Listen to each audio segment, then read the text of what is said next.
Well, good morning, ladies and gentlemen. Sorry for the silly getup. I am very cold, but I've been working here on the boat. The last few days I haven't been filming again. Sorry. I do this a lot, especially if I have other jobs to do, and I've been so damn broke last little while that I've been working a lot of odd jobs here on the island. And so the work I've been doing here has been like evenings, after the sun is set, and it's just not really great to start an episode with the sun setting, so I want to catch you up with what I've been up to. You may notice a distinct lack of hanging wires over here, and that's because I spent some good quality time starting up the wiring loom. I went through the entire roll of wiring and this great 1/2-inch channel that you guys sent me from the wish list, which, by the way, thank you so much for that. And I got basically this side of the boat and over the top done.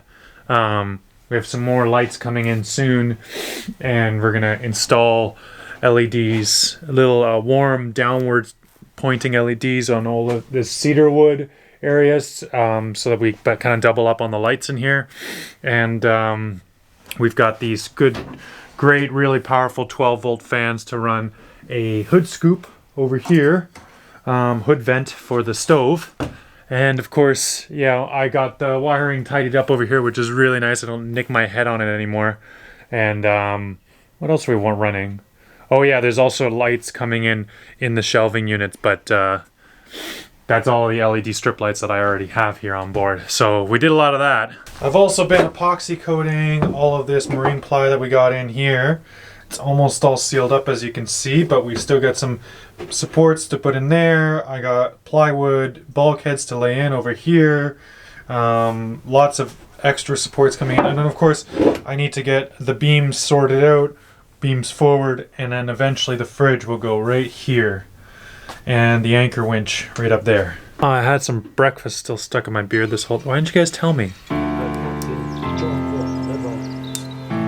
Stevens coming aboard, though less nimble young man slowing slow to step across the board. I'm not sure from the entry port.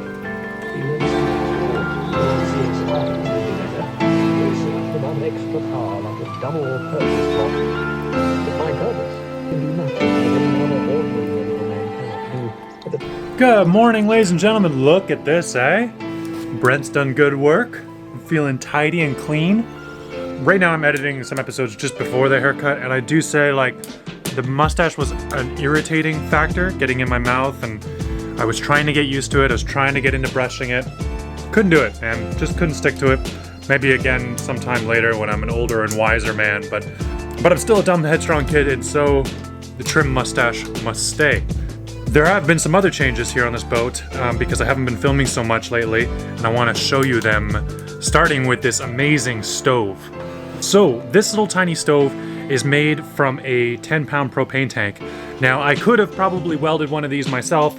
However, I am a terrible welder. I have never learned how to weld, and I'm not really in the mood to learn how to do that right now, seeing as I'm learning all this woodworking and boat building stuff. Welding is just not on my foray. I'm building a plywood boat, and so I don't plan on keeping a welder on board. However, the quality of this stove is fantastic, and the price, I think you'll agree, also fantastic. This stove is 290 Canadian dollars. It comes with a bevel, an air flap, a hinge, a front door, and a cooking platform up top. Anyways, the stove is actually doing really well at outputting a good amount of heat here in this workshop area of the boat. I won't lie to you, it's not, a stove really big enough to heat the whole boat or anything like that. And I think once I get maybe like one of those econ fans on top of it, it'll at least do a better job of warming more of this area. And once I get windows in this thing, I think it'll be a lot nicer. But the guy who built it, his name's Doug, and he's in Nanaimo, and he only charges $290 for one of these. He actually makes even bigger ones, sauna stoves, other stuff like that. He charges even less for. He doesn't really know anything about my YouTube channel, and he's definitely not sponsoring this episode, but I will include his information because he's basically half the price of the Cubic Minis, which are really nice, don't get me wrong. This is a much more basic option. You barely get to see the flame, and it's I mean, it's cute, but it's not as pretty as a Cubic Mini, no doubt about it. My hope is eventually to keep this stove around. It's so small, it's so light, but it's so portable, so I could use it in my Sea Lark if I want to do a winter trip. It's got a little 4-foot 3-inch pipe on it that does wonders for airflow. It's got a damper up top that I can also install, which I haven't really, because I've been running it pretty much at full tilt and just baking the paint. One of the things that I will say is, I don't know if you guys can see it, you see that the hinge? So I guess the hinge was galvanized, and when I started baking it, the paint flicked off. Maybe there's some sort of pre-treatment I can do to remove the galvanizing before I do that again, because as you can see, it's stuck to the welds, but it didn't stick to the actual galvanized hinge. Okay, so as you might have noticed, I don't have any masts on this boat, and I had arranged to have some Douglas fir masts. Salt and Tar actually have a Douglas fir mast on board their boat, and it's a well-suited mast for their boat. But the more I studied, the more I learned, the more I realized that it was really poorly suited for this boat.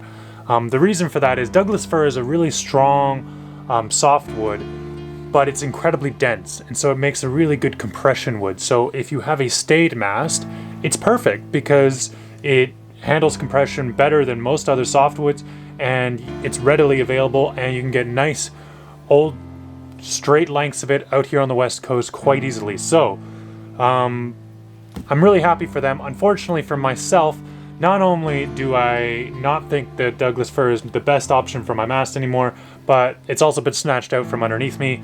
The masts I had set aside have been sold off to someone else, and so I'm back to square one on my masts. The reason I bring this up today is because I'm not buying masts today, but I have been studying the practical junk rig and learning how to build the mast that I'm going to build. One of the things I know for sure now is that I am building a hollow mast, and I'm doing so with Sitka spruce. Sitka spruce is fairly common up here, but it can be very expensive elsewhere, and so I'm going to benefit from that. It makes an incredibly strong softwood under tension, so twisting it, torquing it, it does not give out very easily, so it makes for a really good unstayed mast. I'm also going to combine that with some smart design and also epoxy and maybe even some glass. I haven't really ruled that out yet. The reason I bring it up today is because I'm making some mast collars. In order to finish sealing the front of the boat, I need mast collars so that I can then build a bulkhead, a curved bulkhead around that mast collar that will isolate the mast from the inside of the cabin. Now, because of the practical junk rig, I have a nice diagram to base my mast off of, and I know that while she enters the deck, she will be 12 inches in diameter, which is a pretty thick mast, and that is at her thickest. So, knowing that, I can make a mast collar that exudes a little bit within that and a little bit without, and allowing me to make a hexagonal shape that I can then carve into a circle. So, now I have to figure out how wide each one of those 8 pieces has to be. So I'll do a little bit of math.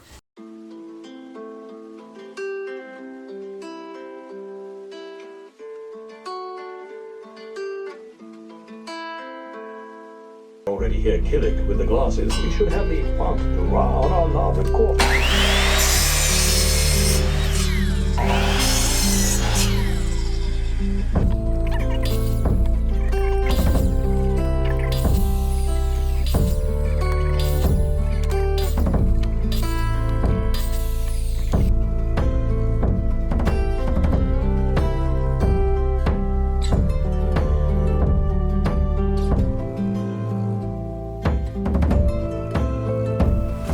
Alright, a little bit of an adjunct break. I did some work in the rest of the day, and then I was going to continue filming this episode as if there was nothing going on. However, Mother Nature had something else in store for us, and there has been a lot going on. We have a rager of a storm coming in, about 100 kilometer an hour winds, which have done some damage here in the bay. One of the bits of damage is Mike's caboose has broken half loose. So 2 of the anchors that he was using, I don't know what they were, old ones, they've snapped off or whatever the deal is. Anyways, the caboose is loose. And so she's hanging on 2 other anchors that she's got. I don't know what size or condition those are in. Mike's knocked his blues off the caboose and put it on its anchor. So it's now a little bit closer to me now. And it's not the only one. The Melota, which is a large ferro cement boat, has torn up her mooring, or I think she's just broken right off the mooring entirely, and she's now collided with the caboose. All of that is directly upwind from me.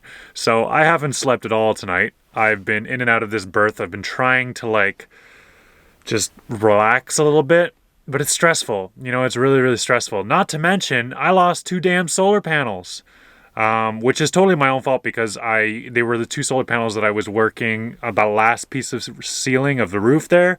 I never put primer on it. I put those panels back down without bolting them down like a dumbass. Anyways, so they're in the ocean. So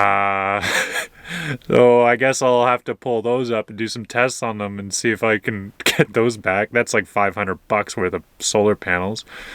Man, I don't know. I right now I wanted to film a little bit to talk about. Mainly, it's like I'm building this fossil fuel free boat, and I'm building it like with no money on the water. It's just so dumb. It's so dumb. Everything I'm doing is so freaking dumb. And Mother Nature, why am I looking out for her? She's gonna try and kill me every day. She wants to wreck my boat. She wants to smash up everything. And she wants to kill me. I'll get out there in the ocean. She's gonna try and kill me every day. And here I am looking out with her with all these damn solar panels. Screw her, man. I don't know. I'll be real though. I did get into this whole fossil fuel free thing out of convenience. My mind is in a weird place right now. I haven't slept in a while, a few days. So, yeah. We will tune back in once the sun rises, and we'll see what we're going to do about the Melota, because she's going to be floating loose in about a minute. And so I'm just going to sit on watch and watch where she goes and get aboard her once she's clear of the rest of us and drop her anchor. But she drafts like 8 feet. She's a huge ferro cement boat. I'll show you guys in the morning once we can see. So no need me talking about it. Well, it's now 2 hours later. Tide has finally gotten high enough for the Melota, she's called, to come loose. And I don't know how it was, because the wind was blowing straight from the Melota to this boat. And I thought I was so screwed because she had a good run to like pick up speed. I thought she was going to hit this thing going Mach 6. And she like veered hard to port. I have no idea why, but she just dug in and like cut the line between me and Mike's blues. And she's out there right now. Anyways, this part, oh, we got some lights. So these guys here coming down the road, can you see that light? That's the owner. And they're coming out. I finally got a hold of them through Facebook. And I can't believe it, man. She just dug like hard to port and just missed me by a football field, damn it. She's over there like, she's maybe about 70 feet off of my starboard hull. And yeah, she struck bottom. It's all mud over there, so it's no biggie. You can see her anchor light. That's the only thing you can see because it's so dark. But yeah, it's about 5 a.m. I didn't get much sleep because of the storms last night, and then tonight I didn't sleep at all. And it's been an eventful evening, let me tell you, ladies and gentlemen. I'm fucking tired. There she goes, guys. Oh, she's free! Woo! Luckily the sandbank is forgiving, I guess. Or maybe not. Oh shit.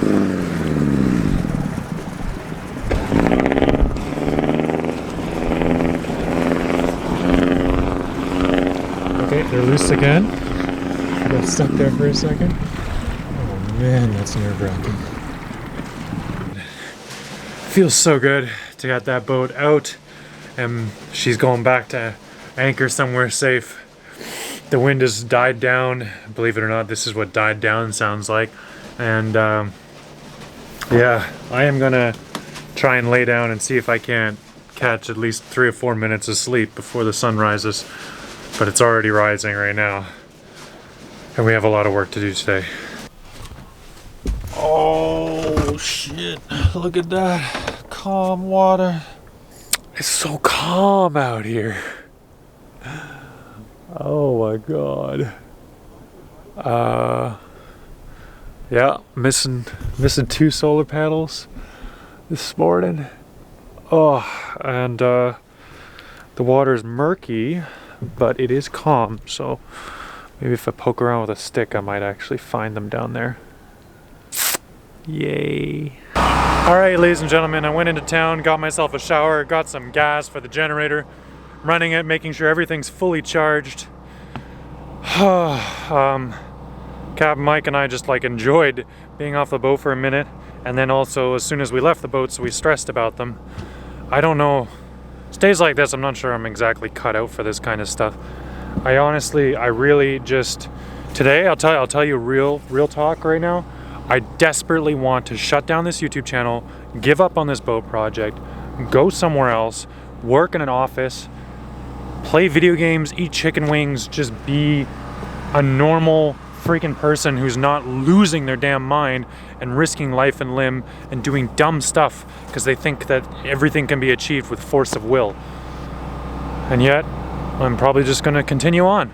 For now, all I can do is keep my nose to the grindstone.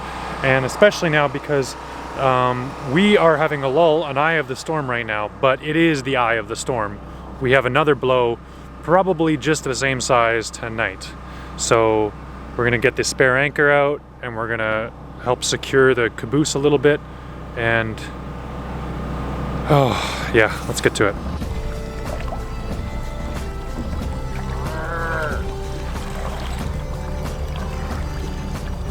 Calling for a gale. Calling for a gale, are they? Yeah, 45 from the southwest this evening.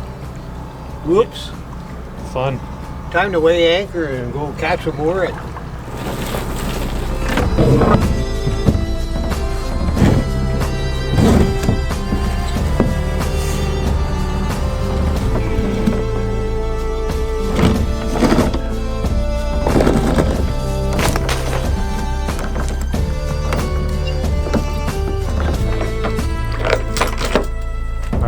Tie off and I'll get to rowing. Go for it. Oh, we're close. A little bit of roly-poly-oly and rode the Blues over to her new mooring. At least now we have some options, eh? You break loose on this, you still got your anchor. The caboose ain't gonna hit you, you're not downstream from it, so that's good. I'm still downstream, so we're gonna use this anchor and put it out as precautionary for the caboose. They're clearing the road because so many trees fell down.